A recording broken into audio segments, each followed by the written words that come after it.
दिल्ली के गाजीपुर बॉर्डर पर किसानों का आंदोलन जारी है। यहां पिछले 2 दिनों से लगातार किसानों की संख्या बढ़ती जा रही है। ये किसान पश्चिमी उत्तर प्रदेश के बिजनौर, मैनपुरी समेत दूसरे जिलों से आए हैं। साथ ही यहां पर हरियाणा, पंजाब, उत्तराखंड समेत देश के दूसरे राज्यों से भी किसान पहुंचे हैं और उन किसानों से बात की हमारे सहयोगी परिमल कुमार ने। हम फिलहाल गाजीपुर बॉर्डर पर हैं और यहाँ पे लोगों का सिलसिला जो है गांव से आने का वो लगातार जारी है। जो किसान हैं, जो युवा हैं, वो लगातार यहाँ पहुँच रहे हैं। ऐसे ही कुछ लोग हमारे साथ हैं जिनसे बात करने की कोशिश करते हैं। किसान एकता जिंदाबाद, किसान एकता जिंदाबाद, जय जवान जय किसान। कहाँ से आए हैं आप? सर मैं मैनपुरी से आया हूँ। अच्छा, और आज आए हैं? जी, आज ही सुबह आया हूँ। इससे पहले आए थे कभी? हाँ जी, आया था मैं लगभग 22 तारीख को आया था। फिर मैं घर कितने दिन रुके लौट गए? हम रुके थे 25 तारीख तक रुके थे। फिर मैं दिल्ली में इधर था पूरा, उसके बाद फिर मैं घर चला गया था। जी, आप भी मैनपुरी से आए? जी सर, मैनपुरी से आया हूँ मैं। कितने दिन रुकेंगे अभी? अभी तो रुकेंगे ही जब तक खत्म नहीं होगा धरना प्रदर्शन। जब तक क्या वजह है जो खींच के फिर आप लोगों को ले आई यहाँ पे? हमारे किसानों के साथ गलत हो रहा है, बहुत ही गलत। बीच में आप चले गए थे फिर आए? हाँ, चले गए थे, मैं फिर आया हूँ घर से। अब नहीं जाऊँगा जब तक तीनों बिल वापस नहीं होंगे, तब तक नहीं हटूंगा, चाहे कुछ भी हो जाए। देखिए, ये बैग अभी कंधों पे नजर आएगा। जो लोग यहाँ पे आमतौर पे रहते हैं वो अपने सामान को टेंट में रखते हैं और ऐसे ही यहाँ पे जहाँ पे भाषण वगैरह का सिलसिला चलता है वहाँ पे आप भी आए सर? बिजनौर से। जी जी अरुण, कंधे पे बैग अभी भी है? जी जी जी जी नहीं, हम कल आ गए थे यहाँ पे। इससे पहले हम 23 तारीख को आए थे और 25 में हम चले गए थे। फिर हमने जब वीडियो जब वायरल हुई और जब देखा टिकैत जी को तो अब हम भावुक हो गए और हम तुरंत रोने वाला वीडियो। जी जी, वो देख के फिर वो भाव। हाँ, ये हुई यहाँ पे आना चाहिए। ठीक है, तो आप लोग कितने लोग आए हैं बिजनौर से? हम आए हैं बिजनौर से 9 लोग आए हैं। 9 लोग आए और भी बहुत सारे लोग हैं यहाँ पे बिजनौर। आप भी आए हैं रात में ही? आप पहले से हैं? आप पहले से हैं? आप कब आए? सर हम भी कल ही आए वहाँ से। आप भी कल आए? हाँ, बिजनौर से ही हैं। हाँ, बिजनौर से ही हैं सर। क्या कहेंगे, क्या चीजें आपको खींच के ले आई? पहले आप चले गए थे, आपने बताया, फिर आप लौट के आए हैं। हम सर ये आए जो उन्होंने हमारे साथ, ये जो राकेश टिकैत हमारे नेताजी जो हैं किसान यूनियन के, इनके साथ बहुत गलत हुआ है। इनके साथ यहाँ बीजेपी वालों ने, विधायकों ने यहाँ के बहुत बदतमीजी करी उनके साथ। फिर उन्होंने एक संदेश यहाँ जारी करा, वो हमसे बर्दाश्त नहीं हुआ। हम अपनी पूरी किसान जितने भी आदमी सबको संदेश पहुंचा और सब यहाँ उनके पीछे दौड़ पड़े। उनके साथ बहुत गलत हुआ है यहाँ। ठीक है, यहाँ पे और भी लोग हैं। आप लोग कब आए हैं सर? जी, मैं अभी आ रहा हूँ। अभी आए हैं? अभी तुरंत? जी। कहाँ से? जी, अभी मैं कापासड़ा बॉर्डर से आया हूँ। कापासड़ा बॉर्डर से मतलब घूम टहल के फिर चले जाएंगे? नहीं, फिर रहूँगा यहाँ जब तक नहीं यहाँ तीनों कानून वापस होगा, जब तक नहीं हम यहाँ से जाऊँगा। लगातार मतलब आप लोगों के बीच में लोग आने का सिलसिला जो जारी है? बिल्कुल लगातार है, रोज जारी है। अच्छा, क्या करते हैं आप लोग जब जाते हैं तो फिर वहाँ से कुछ लोग नहीं आ जाते, क्या होता है? जी जी, हाँ, ये कंडीशन है। हम जा रहे हैं। जी जी बताइए। घर पे भी काम है। हाँ। तो काम तो नहीं छोड़ सकते ना। नहीं छोड़ तो दोनों काम करने पड़ेंगे, आंदोलन भी करना पड़ेगा और यहाँ भी रहना परिवार पड़ेगा, को भी देखना परिवार को भी देखना पड़ेगा, खेती भी देखनी पड़ेगी, हर चीज देखनी पड़ेगी। लेकिन एक आपसी समझौता होता है कि कुछ लोग यहाँ जो आएंगे वो जाएंगे तो उसके बदले में कुछ लोग और आएंगे। हाँ बिल्कुल बिल्कुल, ताकि आंदोलन कमजोर ना पड़े और कमजोर होने देने के बिल्कुल भी। दिल्ली के सिंघू बॉर्डर पर रिपोर्टिंग कर रहे फ्रीलांस पत्रकार मनदीप पुनिया को कल पुलिस ने गिरफ्तार किया था और उन पर पुलिस वालों ने इसे बदसलूकी का आरोप है। आज मनदीप को तिहाड़ जेल की कोर्ट कॉम्प्लेक्स में जज के सामने पेश किया गया है, जहां से उन्हें 14 दिन की न्यायिक हिरासत में भेजा गया है और उनकी जमानत पर सुनवाई कल होनी है।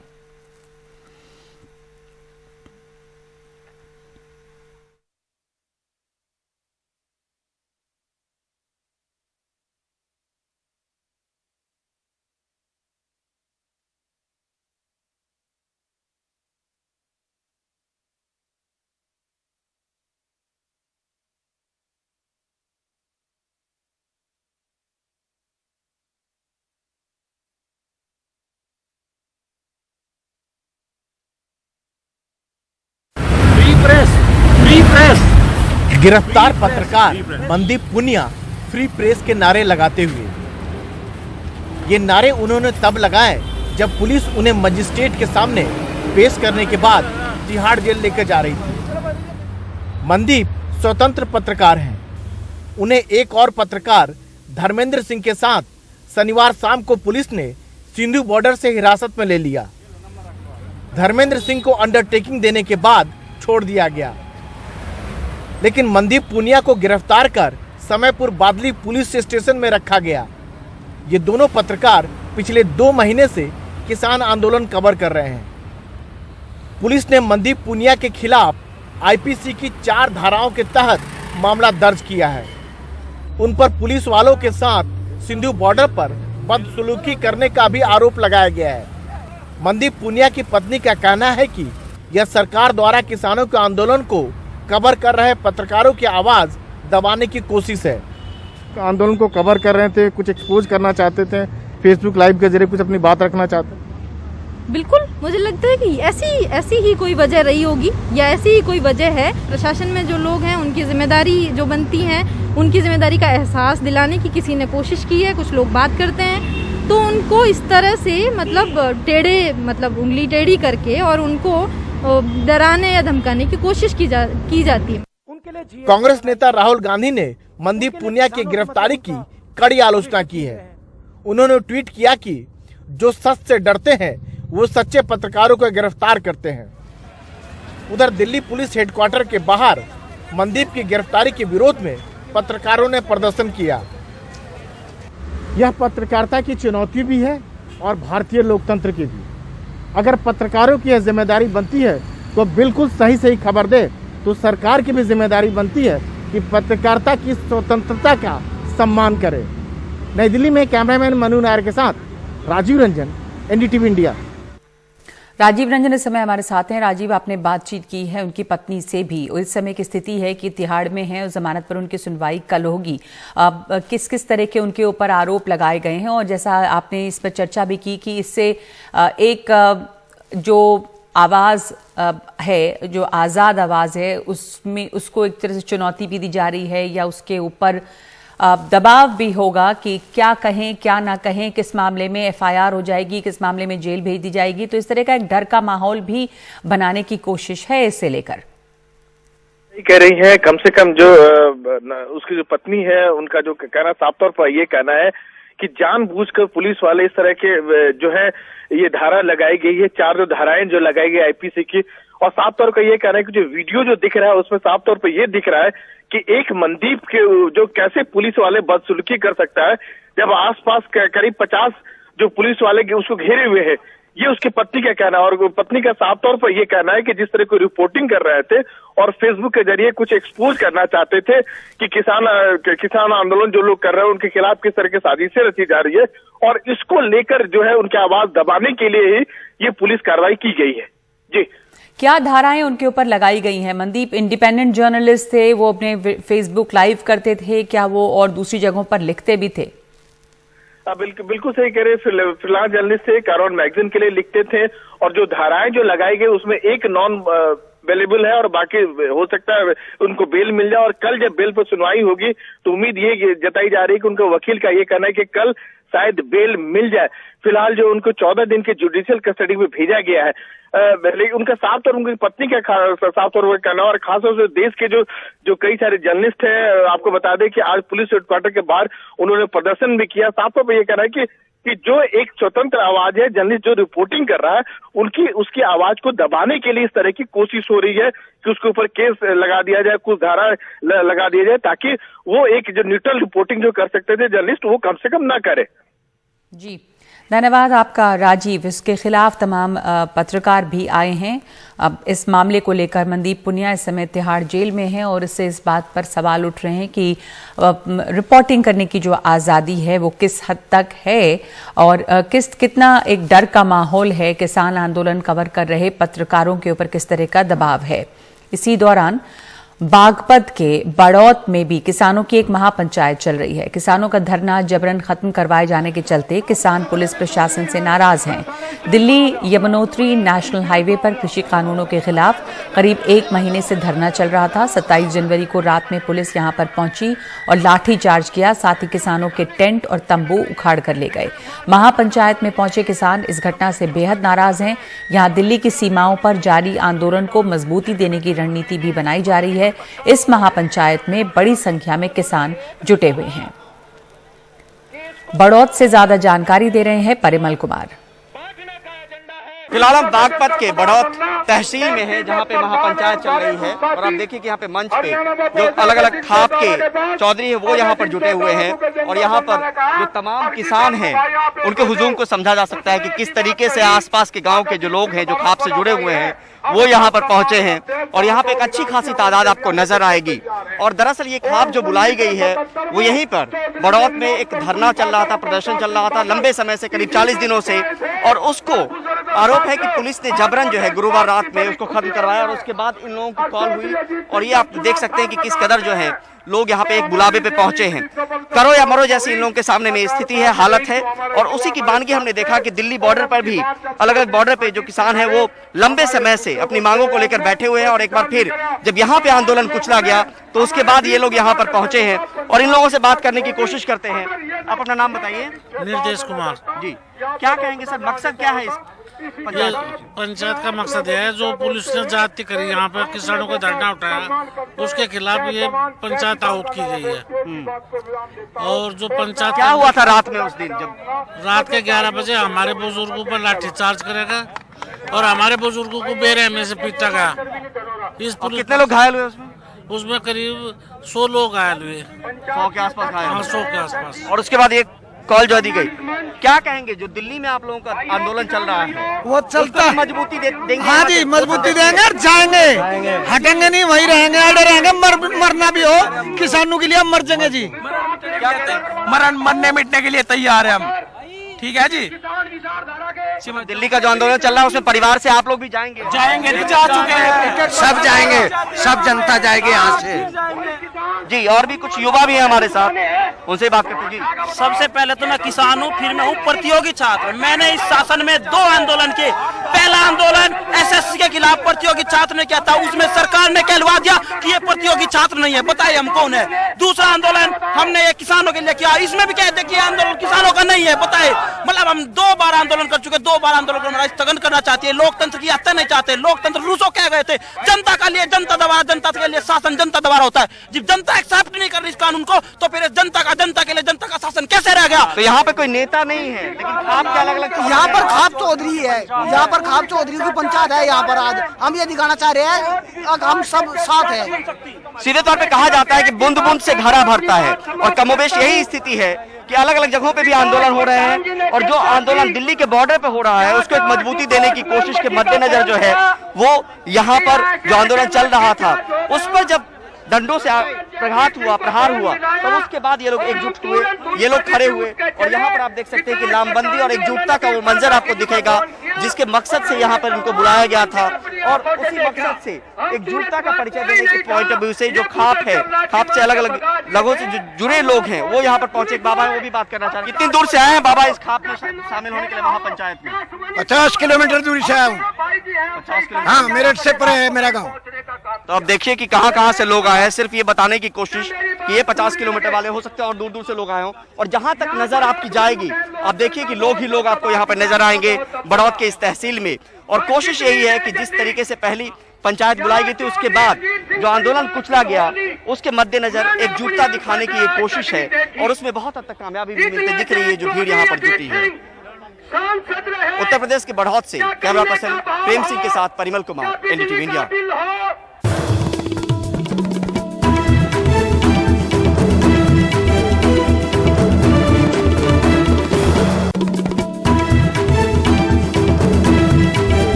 पश्चिम बंगाल के हावड़ा में गृहमंत्री अमित शाह ने एक रैली को वीडियो कॉन्फ्रेंसिंग के जरिए संबोधित किया। इस दौरान उन्होंने ममता सरकार पर निशाना साधते हुए कहा कि ममता बनर्जी ने बंगाल को हर क्षेत्र में पीछे धकेला है। साथ ही कहा कि सरकार ममता सरकार को उखाड़कर बीजेपी बंगाल में सरकार बनाएगी। बंगाल में अगली बार भारतीय जनता पार्टी की पूर्ण बहुमत की सरकार बनाएंगे और ये तृणमूल कांग्रेस को उखाड़ कर फेंक देंगे, क्योंकि ये परिवर्तन का जो सैलाब चला है वो आपके आने के बाद बंगाल के अंदर जिस प्रकार की गुंडागर्दी चली है, टोलबाजी चली है, कानून और व्यवस्था की परिस्थिति जिस प्रकार से बिगड़ी है, बंगाल के उद्योग धंधे जिस प्रकार से बंद हुए हैं, इसके खिलाफ जो बंगाल के अंदर एक परिवर्तन की लहर चली है अब आप उसको रोक नहीं सकती। पश्चिम बंगाल में चुनाव जीतने के लिए बड़ा जो जिले हैं उनको जीतना बहुत महत्वपूर्ण है और बीजेपी का मानना है कि हावड़ा जैसे डिस्ट्रिक्ट में उनको उनका टैली बनाना है। अगर उनको पश्चिम बंगाल में चुनाव जीतना है। इसलिए बीजेपी आज इस रैली हावड़ा डिस्ट्रिक्ट में कर रहे हैं। ये डिस्ट्रिक्ट वो डिस्ट्रिक्ट है जहां से पिछले कुछ दिनों में 2 एमएलए 3 एमएलए तृणमूल छोड़ के बीजेपी में गए हैं। वो एमएलए जो तृणमूल में थे, जो मंत्री भी थे, राजीव बनर्जी आज इस स्टेज में है बीजेपी के साथ। यहाँ पे राजीव बनर्जी भी है और जो भाषण दे रहे हैं वो भी तृणमूल से बीजेपी में गए हैं, जो शुभेंदु अधिकारी है। लेकिन तृणमूल का मानना है कि ये लोग टर्नकोट से, इनसे चुनाव में कोई फर्क नहीं पड़ेगा। लेकिन बीजेपी को लगता है कि इनका जो पर्सनल इक्वेशन है वोटर के साथ, वो बीजेपी के लिए काम करेगा और बीजेपी अपना जो सीट का टैली है इस चुनाव में कम से कम ये बड़े डिस्ट्रिक्ट जो है हावड़ा जैसे डिस्ट्रिक्ट बढ़ा पाएंगे। इसीलिए बीजेपी इस रैली यहाँ पे ऑर्गेनाइज किए हैं और यहाँ पे आप देख सकते हैं रैली में लोग तो है, लेकिन क्या ये वोट में बदलेंगे, ये बात भी जरूरी है। क्योंकि बीजेपी का मानना है कि वो लोग अपना टैली ऐसे डिस्ट्रिक्ट में बढ़ा पाएंगे। तृणमूल का कहना है कि ये नहीं हो पाएगा। ये लोग जो है ये टर्नकोट है और लोग ममता बनर्जी को वोट देते हैं, लोग राजीव बनर्जी को नहीं देते, लोग किसी नेता शुभेंदु अधिकारी को नहीं देते, लोग ममता बनर्जी को वोट देते। इसलिए तृणमूल का मानना है कि ये रैली के बावजूद भी बीजेपी कुछ ज्यादा उनको डैमेज नहीं कर पाएगा और तृणमूल ही यहाँ से ज्यादातर सीट जीतेंगे। लेकिन बीजेपी का मानना है कि ये जो लोग हैं जो तृणमूल से बीजेपी में आए हैं वो बीजेपी के लिए पार्टी का सीट बढ़ाएगा। कैमरा पर्सन जीडी शंकर के साथ हावड़ा से सौरभ गुप्ता, एनडीटीवी इंडिया।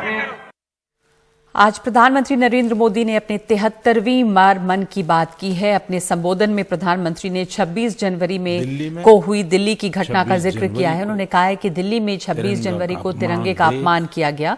तिरंगे के इस अपमान को देखकर देश दुखी हुआ। आगे उन्होंने कहा कि हमें देश को आगे ले जाना है। सरकार खेती को आधुनिक बनाने के लिए प्रतिबद्ध है और सरकार के खेती के क्षेत्र में प्रयास आगे भी जारी रहेंगे। असाधारण संयम और साहस का परिचय दिया। इस साल भी हमें कड़ी मेहनत करके अपने संकल्पों को दिल्ली में 26 जनवरी को तिरंगा का अपमान देख देश बहुत दुखी भी हुआ। हमें आने वाले समय को नई आशा और नवीनता से भरना है। हमने पिछले साल असाधारण संयम और साहस का परिचय दिया। इस साल भी हमें कड़ी मेहनत करके अपने संकल्पों को सिद्ध करना है। अपने देश को और तेज गति से आगे ले जाना है।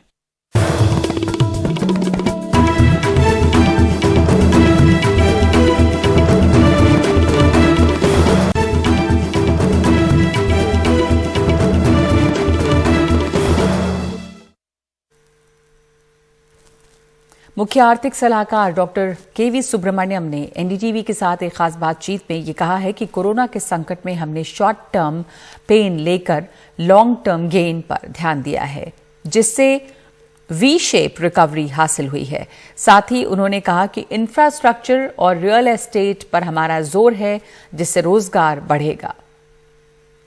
इसमें कोई और मैं ये नहीं कहूँगा कि संकट नहीं है, लेकिन नीतियों ने जैसे हमने जो नीतियाँ अपनाई उसमें मैच्योरिटी थी, जिसमें कि हम शॉर्ट टर्म पेन एक्चुअली हम लेकर लॉन्ग टर्म गेन पे हमने ध्यान दिया है, जिसी के चलते हुए वी शेप्ड रिकवरी आई है। जैसे 23.9% की जो का जीडीपी जो घटा था पहली तिमाही में, उसके बाद 7.5% दूसरी तिमाही में, तीसरी तिमाही में मेरा अनुमान है कि मार्जिनली पॉजिटिव आने का अनुमान है और चौथी तिमाही में और ज़्यादा उसमें तेज़ी आएगी और आगे चल के अगले साल में जो वित्तीय वर्ष 2022 में उसमें 11% तक की वृद्धि।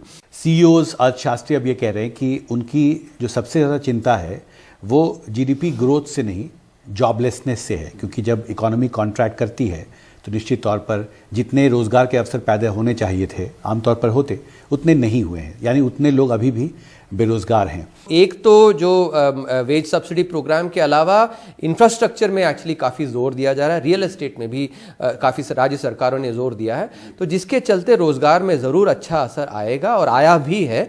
लेबर रिफॉर्म्स जो कि 30 साल में कभी नहीं हुए थे और 1991 में जब IMF ने अपना लोन दिया था तब उन्होंने कहा था एक कंडीशनैलिटी लोन का, लेकिन 30 साल में नहीं हुआ। और अभी जिस तरह हुआ है इससे एक्चुअली एम्प्लॉयर और एम्प्लॉय दोनों को लाभ आते हुए ऐसा कानून लाया गया है जिससे कि मैन्युफैक्चरिंग सेक्टर की एक्टिविटी में काफ़ी असर पड़ेगा, क्योंकि ये एक बहुत बड़ी बाधा थी। तो उम्मीदों पर कितना खरा होगा बजट, सरकार के मुख्य आर्थिक सलाहकार से ये पूरी बातचीत देखिए आज रात 10 बजे।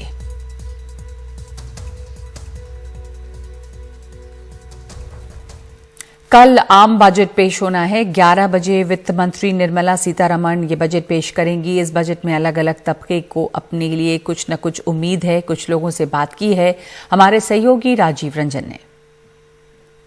सोमवार यानी कल गृह मंत्री अपना बजट पेश करने जा रही है। समाज के अलग अलग तबके की बजट से क्या उम्मीदें हैं, खुद उनसे जानते हैं। हमारे साथ सुमन जी हैं, गृहिणी हैं। क्या आप उम्मीद करते हैं सरकार से जो बजट पेश करने जा रही है? मैं सरकार से यही चाहती हूँ कि डीजल, पेट्रोल, गैस के दाम कम किए जाए ताकि जो हमारे घर की ज़रूरतें हैं हमें बजट चलाने में मुश्किल नहीं आए। इसलिए मेरा आग्रह है कि इन सभी बिंदुओं पर ध्यान दिया जाए। इसका स्टूडेंट है, इसका क्या चाहती हो बजट में क्या हो खुद के लिए? मैं चाहती हूँ कि ये एजुकेशन सेक्टर पे थोड़ा इस बार भी और बढ़ा के दे, क्योंकि पिछली बार 4% 5% बढ़ा था, तो इस बार भी और बढ़ाए, क्योंकि ये कोविड के वजह से बहुत लॉस हुआ है बच्चों का भी और एजुकेशन सिस्टम का भी। और ये NEP जो नया आ रहा है उसकी वजह से उस पर फोकस करा जाए, क्योंकि वो वैसे ही बहुत लोगों ने उन्हें अपोज किया है। सिखा हैं, यंग हैं, काम करती हैं, टीचर हैं, आप क्या उम्मीद करते हैं जो बजट में हो? सर मैं चाहती हूँ कि जो टैक्स स्लैब है सैलरीड क्लास के ऊपर, वो थोड़ा सा जो हमारा जो मेजर अमाउंट है वो टैक्स में चला जाता है, सो दैट टैक्स उसको मेंटेन, उसको सही से मैनेज किया जाए। और दूसरा जो FDs के ऊपर जो इंटरेस्ट है उसका भी उसको इंक्रीज़ किया जाए। अभी 10,000 तक नहीं मतलब कि वो टैक्सेबल नहीं है, पर वो इंक्रीज होके एटलीस्ट 50,000 होना चाहिए।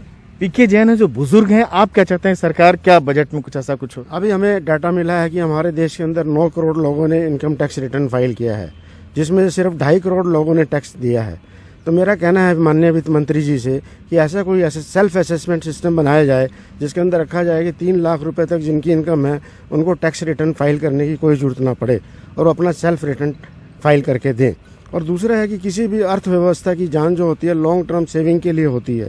पहले long term capital gain tax free था, कोई टैक्स नहीं लगता था। मेरी निवेदन है कि इसको फिर से शुरू किया जाए और इसकी सीमा बढ़ा के 3 साल तक कर दी जाए। जो भी आदमी 3 साल के बाद कोई भी अपनी लॉन्ग टर्म कैपिटल बेचता है तो उसके ऊपर टैक्स ना लगे। सुमन जी हैं जो बिजनेसमैन है, आप क्या सरकार से उम्मीद करते हैं? बजट सबसे वित्त मंत्री से प्रार्थना है कि GST स्लैब में थोड़ा कम किया जाए और पेट्रोल डीजल का दाम कम किया जाए, जिससे कि फ्रेट कम हो तो हम लोगों का खर्चा कम हो। और DS कक्कर हैं जो सरकारी नौकर हैं, आप क्या उम्मीद करते हैं सरकार से बजट में? सर वैसे तो कोरोना की वजह से पूरे विश्व पर ही इसकी दिक्कत आई, लेकिन इसका जो सबसे बड़ा खामियाजा जो भुगतना पड़ रहा है इस समय सरकार के कठोर फैसलों की वजह से है, क्योंकि इकोनॉमी को ट्रैक पर लाना था जो कि ट्रैक से उतर गई थी। उसका सरकारी बाबुओं पर या सरकारी कर्मचारियों पर बहुत ज़्यादा बुरा प्रभाव पड़ा है। तो मेरी वित्त मंत्री जी से यही अभी विनती है कि अभी हमारा जो DA है वो रिस्टोर कर दिया जाए, जो कि कुछ समय के लिए बंद कर दिया गया था। और इसमें सबसे ज़्यादा जो नुकसान हो रहा है, जो इस दौरान में जिनका DA फ्रीज होने पर रिटायर हो रहे हैं, उनकी ग्रेच्युटी पर और लीव एनकैशमेंट पर बहुत ज़्यादा फर्क पड़ रहा है।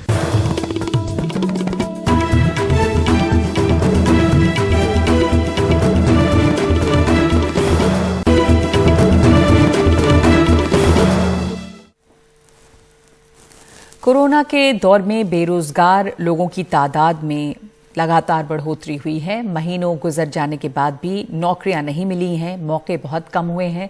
इस दौरान पुरुष के मुकाबले महिलाओं की नौकरियां ज्यादा गई हैं।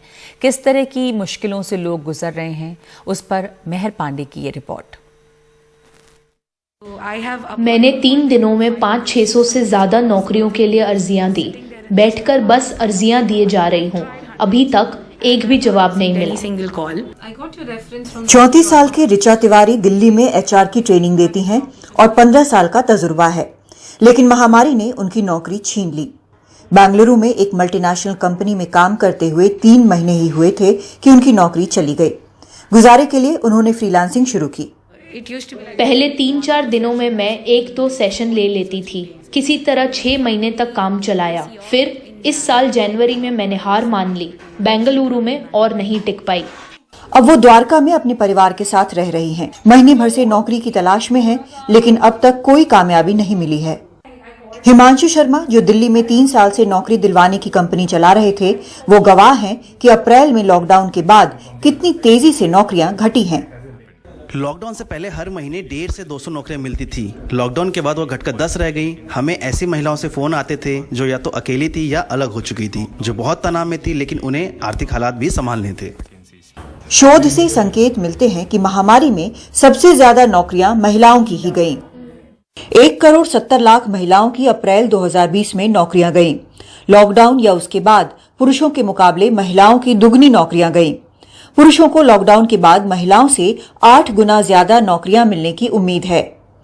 बहुत सी मध्यम वर्गीय महिलाओं ने नौकरियां छोड़ दी, लेकिन गरीब महिलाओं के पास ये विकल्प नहीं है। सुजाता गुड़गांव के इस निम्न आय वाले इलाके में रहती थी। पहले वहीं के एक स्कूल में ये खाना भी पकाती थी और बच्चों की देखरेख भी करती थी, लेकिन अब दूसरे लोगों के घरों में काम करके पश्चिम बंगाल के गांव में अपने 2 बच्चों को अकेली पाल पोस रही हैं। हाँ, एक घर में खाना बनाती हूँ, एक झाड़ू पोछा करती हूँ, वही थोड़ा मोड़ा मिलता है, उसी चल रहा है मेरा। सुजाता की पड़ोसन बानो बीबी एक कॉल सेंटर में सफाई का काम करती थी, जो महामारी के दौरान बंद हो गया। उनके पति को महीने में चंद दिन ही काम मिलते हैं। अपने 2 बच्चों को उन्हें स्कूल से निकलवाना पड़ा। अब बानो जैसी महिलाएं कर्ज में डूबती जा रही हैं। मालिक ने लेते हैं मेरे साथ 18,000 रुपया, तो अभी इधर 6 महीने इधर से बंद कर दिया। उसका मालिक करी इकट्ठा बाद में दे दियो। अभी तो पैसा है नहीं, तो मैं अभी कहाँ से दूँ, इसलिए पैसा भी 6 महीने से दिया नहीं। आपकी बाकी की फैमिली भी यहाँ नहीं है? नहीं, बाकी फैमिली नहीं। तो मतलब कोई और सपोर्ट या ऐसा? नहीं, कोई सपोर्ट करने वाली कोई है ही नहीं। बस सही मैडम भी करेगी तो करेगी, नहीं तो बार भूखे में मर जाएगी। रोजगार की वापसी की उम्मीद तो है, लेकिन महिलाएं अभी भी इसके दायरे से बाहर हैं। फिर महामारी ने जो बहुत बड़ी असमानताएं पैदा की हैं, वो भी एक चुनौती है। असंगठित क्षेत्र अभी भी जूझ रहे हैं और महिलाएं वर्कफोर्स से बाहर हैं। सोमवार की बजट अनाउंसमेंट में वित्त मंत्री से ये भी सवाल होंगे। सुशील राठी और अशोक महाले के साथ मेहर पांडे, एनडीटीवी इंडिया के लिए। तो कोरोना के दौरान में रोजगार घटा है और सबसे ज्यादा कम हुआ है रोजगार महिलाओं के लिए, और इसके लिए तमाम लोगों को बजट से उम्मीदें हैं। बजट के ठीक पहले भारत सरकार के मुख्य आर्थिक सलाहकार से खास बातचीत की है एनडीटीवी के हिमांशु शेखर मिश्रा ने। उम्मीदों पर कितना खरा होगा बजट, ये मुख्य आर्थिक सलाहकार के साथ पूरी बातचीत देखिए आज रात 10 बजे।